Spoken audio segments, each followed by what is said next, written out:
उसके अनुसार उत्तर देना चाहिए, ना कि इतिहास के अनुसार। तो इन्होंने कहा द्वादश वारम आगत्य भारतम अलुलुंठत, भारत को लूटा और तस्मिन नेव च संरभ्य, इसी कार्यक्रम के प्रारंभ में, ये लूटने का कार्यक्रम जब प्रारंभ किया था उसी में एकदा माने एक बार गुर्जर देश चूड़ाईतम, जो गुर्जर देश में माने गुजरात प्रांत में, गुर्जर देश माने गुर्जरों का देश, यानी गुजरात प्रांत में, जो गुजरात प्रांत के लिए चूड़ामणि के समान है, ऐसे सोमनाथ तीर्थम अपनी, ऐसे सोमनाथ तीर्थ को भी धूलि चकार, धूल में मिला दिया। किसको? परीक्षा में सवाल पूछेगा सोमनाथ मंदिर को किसने धूल में मिला दिया? सोमनाथ मंदिर कहाँ है? अद्य तू तत्तीर्थस्य नामापि केनापि न स्मर्यते, अद्य माने आज, तू माने तो, तत्तीर्थस्य उस तीर्थ का नामापि नाम भी, केनापि न स्मर्यते कोई उस तीर्थ का नाम भी नहीं जानता, इतना समाप्त प्राय हो चुका था। इधर भी तो अब सोमनाथ का मंदिर बन गया है। तो बोले तत्तीर्थस्य नामापि केनापि न स्मर्यते, परम तत्समय, लेकिन जिस समय वो बना था, जिस समय उसकी भव्यता को बता रहे, लेकिन उस समय जब वो धूल धूसरित नहीं किया गया था उस समय लोकोत्तरम तस्य वैभवम आसीत्, उसका वैभव लोकोत्तर था। लोकोत्तर मतलब इस लोक में इतना वैभव और हो ही नहीं सकता था, ऐसा वैभव था, ऐसा वैभव था कि तत्र ही महार, बहुत महंगी वैदूरी मणि, पद्मराग मणि, माणिक्य मणि और मुक्ता फलादि से जटितानि माने जड़े हुए, कपाटानी किवाड़े लगे थे, कपाट लगे थे। उन कपाटों में वैदूरी, पद्मराग, मणि, मुक्ता फलादि जटित माने जड़े गए थे, उनके किवाड़ों में और उनके स्तंभों में, खम्भों और किवाड़ों में ये महंगी महंगी मणियाँ वहाँ जड़ी गई थी। और गृहावग्रहणी ही, गृहावग्रहणी, घर की देहलियों पर, भित्तियों पर, वल्भियों पर, विटंकों को निर्मथ्य, सबको मथ कर। ये वो दरमे है ना, कभी कभी आपने देखा होगा बने होते हैं, क्या घर में नहीं बने होते, छोटे छोटे ऐसे छोटे छोटे दिया हुआ रखने के लिए ना, हाँ ऐसे विटंक और वल्भी जो जैसे ऐसे नहीं छज्जा निकला होता है, घर से आदमी थोड़ा सा ऐसे छज्जा निकाल देता है आगे ताकि बौछार वगैरह ना आए, वो वल्भियाँ हैं। भित्ति आप जान ही रहे हैं, दीवाले, गृह अवग्रहणी, घर को पार करके जब आप अंदर जाते हैं बीच में देहली होती है, तो वो देहरियों को, भित्तियों को, वल्भियों को और विटंक माने दरबों को, छोटी छोटी अलमारियों को, झकियों को, सबको निर्मथ्य माने मथ कर, रत्न निचयम, निचय माने होता है समूह, रत्नों के समूह को आदाय माने लेकर, और शतद्वय, शत माने 100, द्वय माने 2, तो 200, शतद्वय माने, और 200 मन,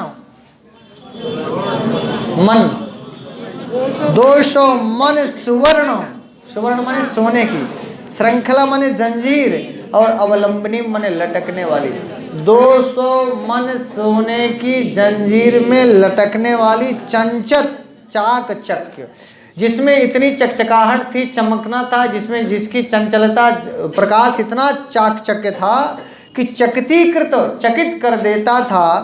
अवलोचक माने देखने वालों के, लोचन माने नजरों के, निचयाम माने समूह को, अर्थात वो अवलोचक, लोचन, निचयाम क्या, महाघंटाम, क्या उसको प्रशह माने जबरदस्ती, संग्रह माने संग्रहित करके, महादेव मूर्तौ अपि, महादेव की मूर्ति पर भी, गदाम उदतु तलत, तुल उन्माने धातु है, उत उपसर्ग पूर्वक तुल उन्माने धातु से लुंग लकार का प्रथम पुरुष एक, उदतु तलत उठाया, गदाम उदतु तलत, गदा उठाया, महादेव मूर्तौ, सप्तमी का एक वचन, महादेव की मूर्ति पर भी गदा उठाया था। किसने? तो महादेव की मूर्ति कहाँ थी? सोमनाथ तीर्थ में। और कितने देखा, 200 मन सोने की जंजीर में लटक रहा था। एक विशाल घंटा, जो मंदिर में आप जाते समय ना घंटा बजाते हैं प्रवेश गेट पर, बड़ा भारी घंटा होता है, तो वो 200 मन सोने की जंजीर में लटका हुआ था। तो कम से कम 10 मन, 20 मन, 25, 50 मन का घंटा भी रहा होगा।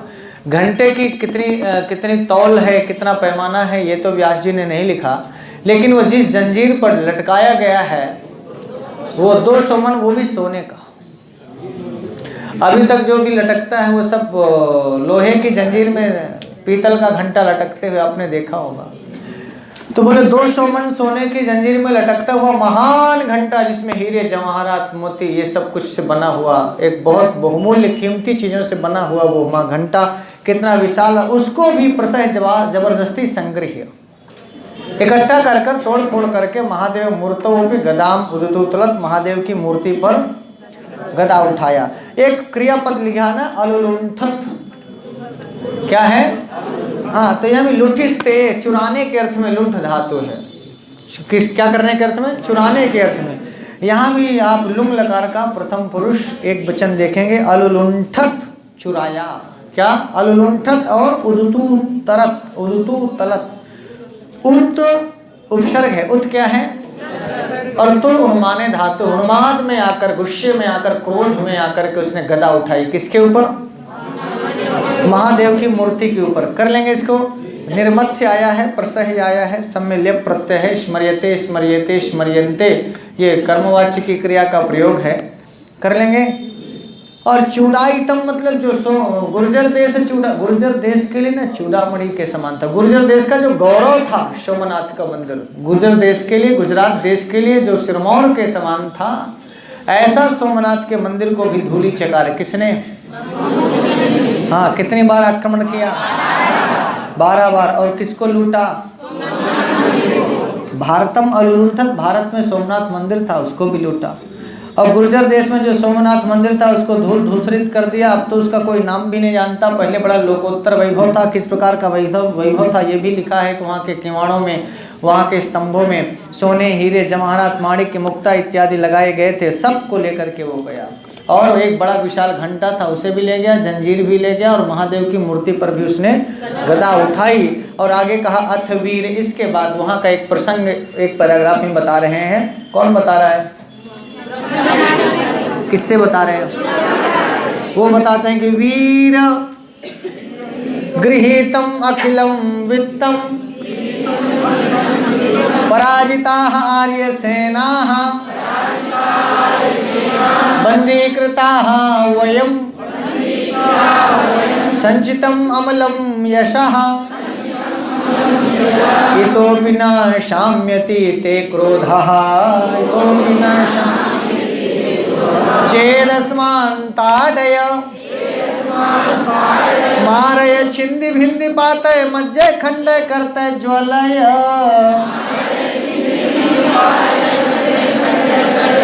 किंतु त्यज इमाम अकिंचित करीम जडाम महादेव प्रतिमाम। इन्होंने कहा कि इसमें देखो, हे वीर, हे वीर, ए वीर, गृहीतम अखिलम वित्तम, तुमने सारा धन तो ले लिया। अखिलम वित्तम गृहीतम, संपूर्ण धन तुमने। और पराजिता आर्य सेना, हमारी आर्य सेना भी पराजित हो चुकी है। तो आर्य सेना पराजिता, आर्य सेना भी बंदी करता हुए, हम सब लोग बंदी हो गए, हम सब लोगों को अपने बंदी बना लिया है। तो यशा अमलम यशा संचितम, बहुत बड़ा यश तुमको मिला। यश इस बात का कि हम लोग हार गए, आप जीत गए, तो आपका यश बढ़ेगा। इतोपि न शाम्यति ते क्रोध, इतना करने के बाद भी यदि आपका क्रोध शांत नहीं होता तो आसमान हम लोगों को मार, ताड़े, पीटो, मारे, मारो, छिंद काट डालो, भिंद छेद डालो, पाते गिरा दो, मज्जे डुबा दो, खंड खंड खंड कर दो, करते कतर डालो, अनेक ज्वले जला दो। सब लोट टकार मध्यम पुरुष एक वचन की क्रियापद हैं।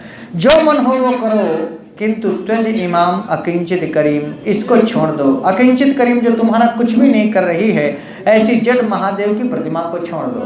महादेव की प्रतिमा बस को यदि एवं न स्वीकरोसि, यदि आपको यह स्वीकार न हो तो तद गृहाण, तो ले लीजिए, अस्मत्तः हम लोगों से, अन्यदपि और भी, सुवर्ण कोटि द्वयम। कोटि द्वयम माने 2 करोड़ सोने के सिक्के और ले लो, और ले लो 2 करोड़, 2 करोड़ सोने, लाख नहीं बोल रहा है, और सुवर्ण बोल रहा है। और ऐसा बोल रहे हैं, त्रायस्व बोले रक्षा करें, माँ एनाम भगवान मूर्ति में स्प्राक्षी ही, एनाम इस भगवान की मूर्ति को, महादेव की मूर्ति को, माँ स्प्राक्षी, मत छुइए, छुइए मत। इति साम्रेणम, इस प्रकार बार बार, साम्रेणम माने कथयत्सु कहते हुए, रुदत्सु रोते हुए, पतत्सु गिरते हुए, विलिंठत्सु लोटते हुए, प्रणमत्सु चा और प्रणाम करते हुए पूजक वर्गेशु, जो पुजारी वर्ग था, जो पूजा करने वाला वर्ग था, वो ये बात रोते हुए, गिरते हुए, लोटते हुए, प्रणाम करते हुए ये ऐसी बातें उनसे कह रहा था। और ना अहम मूर्ति ही विक्रीणामि किंतु भिनद्मि, ना अहम मूर्ति ही विक्रीणामि, ये उसका कथन है। किसका? उसने कहा मूर्ति ही हम विक्रीणामि ना, मैं मूर्ति थोड़ी बेचता हूँ कि 2 करोड़ सोने की मुद्रा ले लूँ और मूर्ति छोड़ दूँ। मैं तो मूर्ति तोड़ता हूँ, बेचता नहीं हूँ। मैं मूर्ति भंजक हूँ, बेचने वाला नहीं हूँ। ना अहम मूर्ति ही विक्रीणामि, मैं मूर्ति बेचने वाला नहीं हूँ, मूर्ति विक्रेता नहीं हूँ कि 2 करोड़ सोना की सिक्का दे करके आप हमसे मूर्ति लेने की जो बात कह रहे हो, हम तो तोड़ने वाले हैं। किंतु भिनद्मि इति संगर्ज, ऐसी गर्जना करके जनता या हाहाकार, जनता हाहाकार करती रह गई। कलकलम आकर्णयन, जनता की हाहाकार और कलकल ध्वनि को सुनता हुआ घोर गदया, अपनी घोर गदा के द्वारा मूर्तिम अतुत्रुटत, मूर्ति को तोड़ दिया। और फिर गदापात समकालमेव, गदा के गिरते ही, गदापात माने गदा का गिरना, उसके समकाल में तुरंत ही चा अनेक अर्बुद, अनेक अरब पद्म मुद्रा मूल्यानि, अनेक अरबों और पद्मों की मुद्रा के मूल्य के बराबर रत्नानि, रत्न मूर्ति मध्यात, मूर्ति के बीच से उच्छलितानि, उछल पड़े। और परितः अवाकीर्यन्त, और चारों ओर 200 करोड़ सोने की मुद्रा देकर के मूर्ति बचाई जा रही थी। और यहाँ लिखा अनेक अर्बुद पद्म मुद्रा मूल्यानि रत्नानि, अरबों का सौदा था, अरब और पद्मों का माल अंदर रत्न भरे हुए थे। जब मूर्ति टूटी तो अरबों और पद्मों के रत्न अंदर से उछल करके बाहर बिखर गए। 200 करोड़ सोने में मान जाता कितना घाटे का सौदा होता। अरबों और पद्मों का, इसी में लिखा हुआ है, अरबों और पद्मों के रत्न तो महादेव की मूर्ति के अंदर भरा हुआ था। जो गदापात समकाल में उच्छलितानि और परितः अवाकीर्यन्त, बाहरी बार बिखर गए, चारों ओर अवाकीर्यन्त बिखर गए। और सच दग्ध मुखा, वो जलमुहा, वो मुंह जला, नलायक कुत्ता, कमीना, दुष्ट धूर्त, ये सब अर्थ दग्ध मुखा का है। तानि रत्नानि, उन रत्नों को, मूर्ति खंडानि च, और मूर्ति के खंडों को, क्रमेलक पृष्ठेषु, क्रमेलक माने ऊंट को अंग्रेजी में क्या बोलते हैं? संस्कृत में क्रमेलक बोलते हैं। साले अंग्रेज चुट्टे हरामखोर, यहाँ से कैमल बना लिए। समझ में आया? इसीलिए मैं आपसे पूछा हूँ कि पहले ऊँट की अंग्रेजी बताओ तो मैं आपको संस्कृत बताऊँ। हम कैमल से क्रमेलक नहीं बनाए हैं, हमारे क्रमेलक से वो कैमल बना लिए।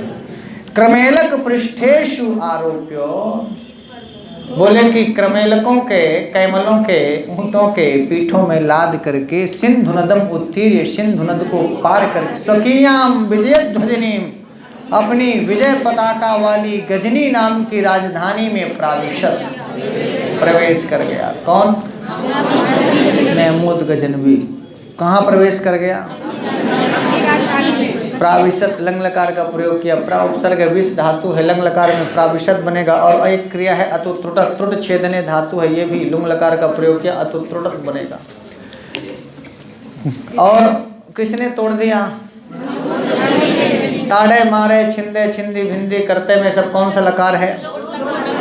लोट लकार, मध्यम पुरुष का एक वचन। वीर गृहीतम अखिलम, वीर गृहीतम अखिलम वित्तम पराजितार सेना बंदी कृता वयम संजितम अवलम शाहितोपिन शामित्य क्रोध छेदस्मान। ताड़े मारे किसका कथन है?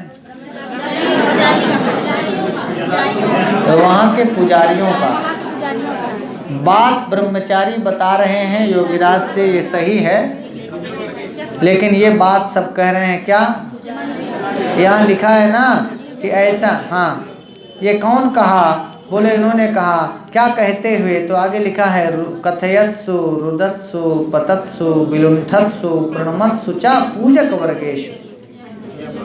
पूजक वर्गों पुजारियों के द्वारा इतनी सारी बातें उसके सामने कही जा रही थी, रोते हुए, कहते हुए, चिल्लाते हुए, लौटते हुए, प्रणाम करते हुए, ऐसा वो सब कह रहे थे। और बीच में एक कथन उसका भी है, ना हम मूर्ति ही विक्रणामि किंतु भिनद, ना हम मूर्ति ही विक्रणामि किंतु भिनद। कर लेंगे तो दो प्रकार कथन के अंदर भी कथन है, और डबल इन्वर्टेड कामा में जब कोई बात कही जाती है तो उसी की मानी जाती है जो कहा होता है।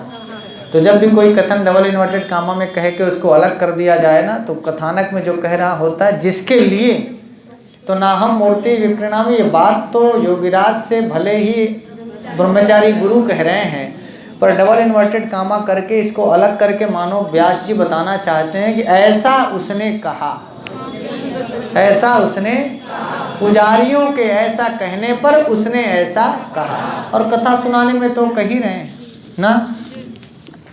अब ऐसा कहकर के वो कहाँ पहुँच गया,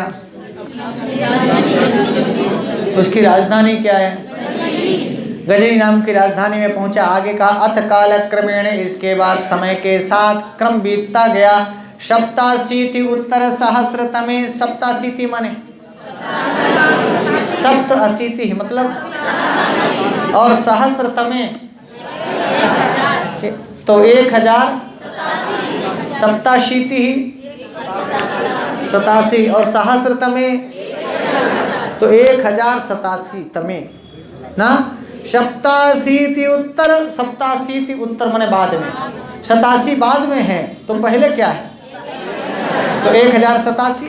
ऐसे विक्रमाब्दे, ये विक्रम समय की बात है, 1087 ईस्वी नहीं, हाँ विक्रम संवत, तो 1000 विक्रमाब्दे सशोकम सकष्टम च, बड़े शोक के साथ, बड़े कष्ट के साथ, प्राणांश त्यक्तवती महामदे, प्राणों को छोड़ देने पर महमूद गजनवी के प्राण छूट गए 1087, 1087। सप्ताशीति उत्तर तमे सहस्र, सप्ताशीति उत्तर सहस्र तमे, और ऐसे विक्रमाब्दे में सरशोकम, बड़े शोक के साथ, प्राण किसी का जाता है बड़ा शोक होता है, बड़ा कष्ट होता है, ऐसे समय में प्राणों को छोड़कर फिर जब महमूद गजनवी, गजनी देश का जो महमूद गजनवी यहाँ से बहुत सारा लूट कर ले गया था, जब वो 1087 में वो मृत्यु को प्राप्त हो गया, प्राणांश त्यक्तवती, प्राणों को छोड़ देने पर, फिर गौर देशवासी कश्चित सहाबुद्दीन नामा, प्रथमं गजनी देशम आक्रम्य, महामद कुलम धर्मराज लोकाध्वन्य ध्वनिनम विधाय सर्वाः प्रजाश्च पशुमारं मारयित्वा तद्रुधिरार्द्र मृदा गौर देशे बहून् गृहान् निर्माय चतुरंगिणी अनीकिन्या भारतवर्षं प्रविश्य शीतल शोणितान् अपि असयन् 50 उत्तर 1200 दिल्लीम अश्वयां बभूव, दिल्ली पर अपने घुड़सवारों के साथ अटैक कर दिया। कब? 50 उत्तर, बाद में 50 और 1200 1250, 1250 में दिल्ली अश्वयां बभूव, दिल्ली पर चढ़ाई कर दिया। कौन? शहाबुद्दीन नामा कश्चित गोर देशवासी, और यही है मोहम्मद गोरी।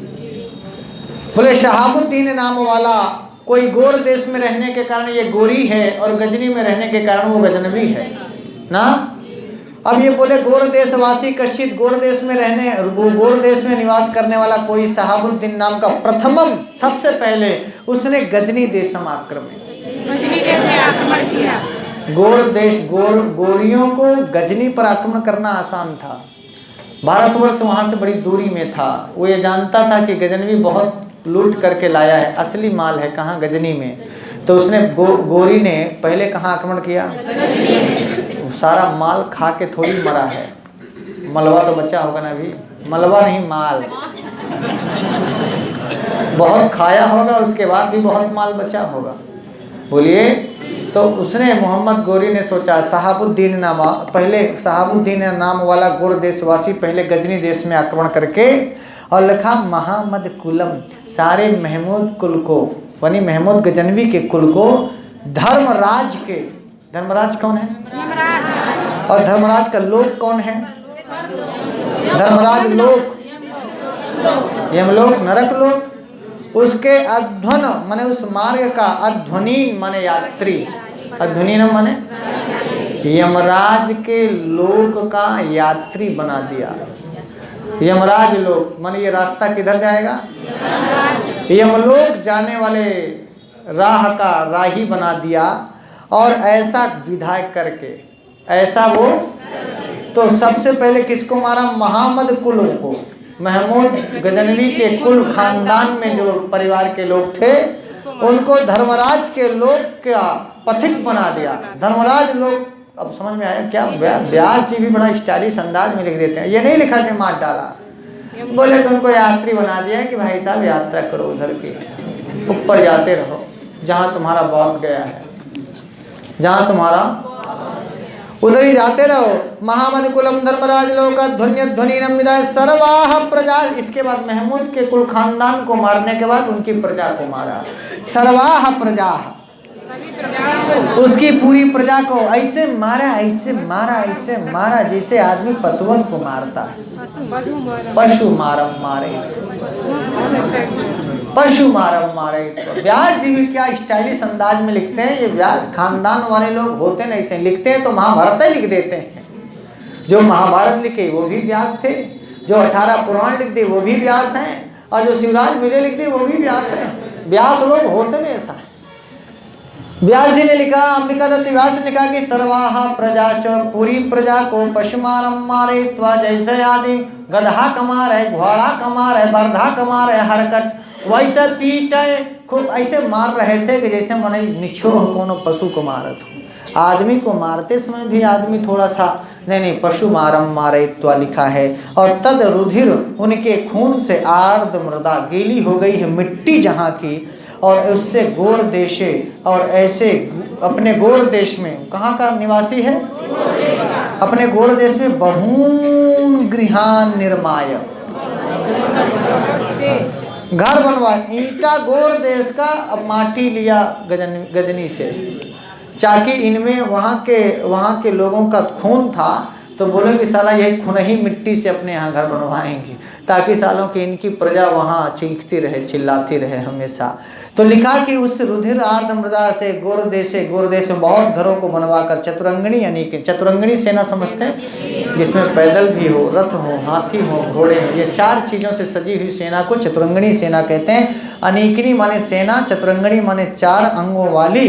तो इस 4 अंगों वाली सेना के द्वारा भारतवर्षम प्रवेश से, फिर उसने जब वहाँ सब लूट फूट लिया तो सोचा कि यार जब ये साला गया था 17 बार में इतना माल लाया है, यहाँ तो 12 बार लिखा है, 12 बार गया इतना माल लाया, तो उसने सोचा कि जहाँ मेन खजाना है वहीं चले। तो इसने भी यही सोचा कि गोरदेश से बहुन गृहान निर्माय चतुरंगणी, यानी कि भारतवर्षम प्रविश्य, भारतवर्ष में प्रवेश कर। शीतल शोणित, शोणित माने होता है खून, और शीतल माने हम लोग ठंडे खून वाले थे, लड़ने झगड़ने से दूर रहने वाले। तो बोले शीतल शोणितान अपि, ऐसे ठंडे खून वाले भारतवंशियों को भी असेन मारता हुआ। असेन माने हाँ, असी माने होता है तलवार, और तलवार की मार को अशियन बोलते हैं, मारता हुआ, काटता हुआ। 50 उत्तर 50 बाद में है, और 12 शतम इतिवदे 1250 में दिल्ली अश्वयाम बभूव, दिल्ली पर आक्रमण कर दिया। कहाँ आक्रमण कर दिया? किसने आक्रमण कर दिया? किसने? और देखना 1250 में जो घुड़सवारी सेना के साथ दिल्ली पर चढ़ाई कर दी ना, उसमें भी एक भारतवर्ष की बड़ी घटना जुड़ी है। यदि जयचंद और पृथ्वीराज चौहान की कहानी आपने सुनी हो तो आगे इतिहास की इस घटना को चूंकि संक्षेप में सुना रहे हैं, आप इसको सुनना। उन्होंने कहा ततो दिल्लीश्वरम पृथ्वीराजम, ततो दिल्लीश्वरम कान्यकुब्जेश्वरम जयचंद्रम चा, पारस्परिक विरोध ज्वरग्रस्तम विस्मृत राजनीतिम भारतवर्ष दुर्भाग्यायमानम आकलय्य अनायासेन उभयोऽपि विषस्य वाराणसी पर्यंतम अखंड मंडलम अकंटकम अकीटकीटम महारत्नमिव महाराज्यम अंगीचकार। ततो दिल्लीश्वरम पृथ्वीराज को भी, जो दिल्ली के स्वामी थे पृथ्वीराज और कान्यकुब्ज यानी कन्नौज के राजा थे जयचंद, उनका पारस्परिक विरोध था। विरोध इतिहास की कथा में प्रसिद्ध है, आप जानते हैं। वो पारस्परिक विरोध से ज्वरग्रस्तम, दोनों को बुखार चढ़ा था। अपने अपने विरोध की बुखार में सब गर्म थे। जब पृथ्वीराज के ऊपर अटैक हो तो जयचंद ताली बजा बजा के हंसते थे। जब जयचंद के ऊपर विरोध हो, जयचंद के ऊपर आक्रमण हो तो पृथ्वीराज खुश होते थे। ये परस्पर विरोध की जो राजनीति है, अंबिका दत्त व्यास लिख रहे, मेरी ओर से नहीं है, व्यास जी की बात मैं आपसे कहता हूँ। जब विरोध की राजनीति इतनी ज्वरग्रस्त हो जाए तो फिर विस्मृत राजनीति, ये राजनीति भूल चुके थे। राजनीति ये कहती है कि आपस में कितना भी विरोध हो, यदि विरोधी बाहरी आदमी अटैक करे तो सारी राजनीति का सच्चा स्वरूप ये है कि एक हो जाना चाहिए। और यदि आप इसी राजनीति में भूले भटके रहे तो विस्मृत राजनीति में, तो फिर आप राजनीति का भूल चुके हैं। आपस में विरोध होना, हम विरोधी पार्टी हैं, सत्ता पक्ष का विरोध करें, आपका हक अधिकार है। लेकिन जब कोई विदेशी आपके ऊपर आक्रमण करे तो सारे भारतवर्ष की पार्टियां एक हो जाएं। यही गलती आप भविष्य में दोहरा के आए थे। भूतकाल की जो गलती थी उसका वर्तमान में आप भोग रहे हैं, और वर्तमान की गई गलतियों को आगे भविष्य में आप भोगने वाले हैं। यही कहा उन्होंने, विस्मृत राजनीति भूल गए थे। राजनीति ये कहती थी कि जब गौड़ देश का आक्रमण हुआ था तो सारे राजाओं को इकट्ठा होकर के लड़ना चाहिए था। यही बात नहीं हो पाई। यदि सारे राजा इकट्ठा होकर के लड़ते तो भारतवर्ष में इस प्रकार के आक्रमण नहीं होते, और यदि पूरी राजनीति फिर से इकट्ठा होकर के मुंहतोड़ जवाब नहीं मिला तो आगे आने वाला समय भी फिर उसी प्रकार का होने वाला है।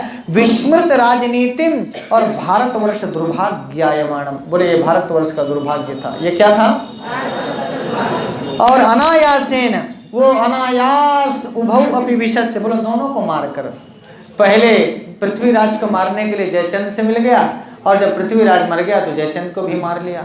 बोले दोनों को उभौ अपि विषस्य वाराणसी पर्यंतम, बनारस तक, अखंड मंडलम, अर्थात उसका राजमंडल अखंड था, बीच में कोई नहीं था। अकंटकम, कोई कांटा बीच में नहीं बचा था। अकीट किट्टम, अर्थात जिसको कीड़े ने नहीं खाया है, ऐसे अखंड मंडल संपूर्ण राज्य को महारत्नमिव, जैसे महान रत्न प्राप्त कर लिया हो, ऐसे महाराज्य अंगीचकार, वो महाराज्य बना लिया, अपना पूरा विशाल राज्य बना लिया। कहाँ से? दिल्ली से लेके बनारस तक, और बीच में कोई कन्नौज, कोई बीच में कोई कांटा नहीं था।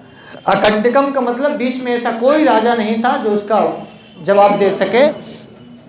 और कहा तेन वाराणस्याम अपनी, उसने बनारस में भी वाहवाह बहुत सारा अस्थि गिरिया प्रचिता, बोले अस्थि माने हड्डियों का, गिरि माने पहाड़, हड्डियों के पहाड़, प्रचिता माने रचिता, हड्डियों के पहाड़ रच दिए। यानी इतनी मार हुई, इतनी मारा, इतना मारे गए लोग, इतने मारे गए कि हड्डियों के पहाड़ बन गए। रिंग तरंग भंगा गंगा अपी, जो स्वच्छंद विचरण करने वाली तरंगों से, उच्छल तरंगों से चलने वाली गंगा थी ना, वो गंगा भी शोणित शोणा शोणी कृता, रक्त के द्वारा, शोण माने रक्त वर्ण की कर दी गई, शोणी कृता माने लाल रंग की कर दी गई। किससे? बोले शोणित से, खून से मानो लाल रंग की बना दी गई। ऐसी परस सहस्राणी, ऐसे हजारों हजार देव मंदिराणी, देव मंदिरों को भूमि सात्कृतानी, भूमि में मिला दिया। बहुत सारे हजारों हजार मंदिर थे जिनको बनारस में गिरा गया, धूल धूसरित कर दिया गया, गिरा दिया गया। असा एवं प्राधान्य, वही प्रधान रूप से भारतवर्ष में यावन राज्यांकुर, यवन राज्य के अंकुर का आरोपक अभूत, यवन राज के बीज को बोने वाला हुआ कौन? और तस्यैव, और उसका ही कश्चित कृत दासा, और उसके द्वारा ही कोई खरीदा गया दास, कुतुबुद्दीन नामा, कुतुबुद्दीन नाम का कोई दास जिसको वो खरीदा था, प्रथम भारत सम्राट संजाता, वही सबसे पहले भारत में सम्राट हुआ। ठीक है। और ये गुलाम वंश की स्थापना हुई कुतुबुद्दीन से, और वो गुलाम ही था मोहम्मद गोरी का, पूरा जीत करके उसने उसको भारत का पहला सम्राट बनाया और अपना चला गया अपने देश। ये कुतुबुद्दीन नामा सबसे पहले भारत का प्रथम सम्राट हुआ और कहा प्रधान रूप से अकॉर्डिंग टू अंबिका दत्त व्यास, उन्होंने ये कहा कि यही भारत में सबसे पहले यवन राज्य को बोने का बीज बोने वाला व्यक्ति यही था, यहीं से शुरुआत हुई थी। अब आगे इन्होंने एक बात और बड़ी महत्व की बताई, कहा कि तमारभ्य अद्यावधि तदारभ्य अद्यावधि, तब से लेकर आज तक राक्षसा है वो राज्यम आकार्षु, ये राक्षस ही तब से राज्य करते रह गए। दानवा है वच दीनान अदी दलन, ये दानव ही दीनों को दलते रह गए, दलित करते रह गए, मारते रह गए। अभूत केवलम, हुआ केवल एक अकबर शाह नामा, अकबर शाह नाम का यद्यपि गूढ़ शत्रु भारतवर्षस्य, इसको भी इन्होंने कहा यद्यपि ये छिपा हुआ शत्रु था भारत का, गूढ़ शत्रु था। कौन? हाँ, अंबिका दत्त व्यास अकबर को गूढ़ शत्रु कहते, छिपा हुआ शत्रु। कैसा शत्रु? इसने देखा ना कि राजपूत बहुत ताकतवर जाति थी, तो राजपूतों से लड़ने से पहले राजपूतों से मैत्री करने लगा, राजपूतों के यहाँ विवाह संबंध स्थापित किए, क्योंकि उनको पता था कि हिंदू जिसको अपना जीजा बना लेते हैं उसको कभी मार नहीं सकते, इसलिए उसने जीजाबाई से ही शुरुआत कर दी थी इस तरह की। और सभी राजपूतों को जानता था कि जब तक राजपूत जाति जिंदा रहेगी तब तक भारत में शासन करना मुश्किल होगा। और अकबर की इस गूढ़ शत्रुता को, यद्यपि इतिहास में आपको पढ़ाया जाता होगा कि अकबर बहुत महान, अकबर बहुत महान, अकबर बहुत महान, यहाँ पर देखना इसने कहा कि यद्यपि वो गूढ़ शत्रु भारतवर्ष से, लेकिन और जितने हुए उनसे तो ठीक ही था। और उन्होंने कहा तथापि शांति प्रिय विद्वत प्रियश्च, वो शांत प्रिय था, विद्वत प्रिय था। अस्यैव प्रपौत्र, उसी का प्रपौत्र, मूर्ति मद इव कलयुगम, मानो कलयुग का ही अवतार हो। मूर्ति माने शरीर धारण कर लिया हो, मानो कलयुग ने शरीर धारण कर लिया हो। गृहीत विग्रह इव चा धर्म, और अधर्म ने मानो, विग्रह माने शरीर धारण करना, मानो अधर्म ही जिंदा हो गया हो, अधर्म ने शरीर धारण कर लिया हो। और आलमगीरोपाधिधारी, आलमगीर नाम का उपाधि धारण किया। कौन सी उपाधि थी? और ऐसा अवरंगजीव, ऐसा अवरंगजीव यानी औरंगजेब संप्रति इस समय दिल्ली वल्लभताम कलंके थी, दिल्ली के राज सिंहासन को कलंकित कर रहा है। अस्यैव पताका, इसकी ही पताका, कैकेयेषु मत्स्येषु मगधेषु अंगेषु बंगेषु कलंगेषु च दोधूयन्ते, इसी की पताकाएं, इसी की विजय पताका, इसी की कैसी पताका? अब ये बताएं कि अस्य के देश में, के देश लगभग आज का पंजाब प्रांत, के देश कहाँ, मतलब आज का ये झेलम चिनाब नदी के पूरा के देश है। और मत्स्येषु, मत्स्य प्रांत है पूरा आजकल हमारा राजस्थान। मत्स्येषु माने आजकल के मत्स्य देश, मतलब वही। और मगध देश बोले तो जब मत्स्य के बाद आप राजस्थान से थोड़ा सा इधर आगे बढ़ेंगे तो आपको मगध मिलेगा, ये बिहार का, दक्षिण बिहार, खासकर पंजाब, राजस्थान, बिहार। और कहा कि केकयेषु मत्स्येषु मगधेषु, और कहा अंगेषु, ये अंग प्रांत है गंगा का, ये दक्षिण बिहार, भागलपुर वाला हिस्सा इधर साइड का, बक्सर, भागलपुर, बिहार, दक्षिणी बिहार। और ये अपना पूर्वी बिहार, ये पूरा क्षेत्र अंग कहा जाता था। बंग आप जानते हैं, बंगाल, और कलिंग भी आप जानते हैं, उड़ीसा वाला प्रांत, ये पूरा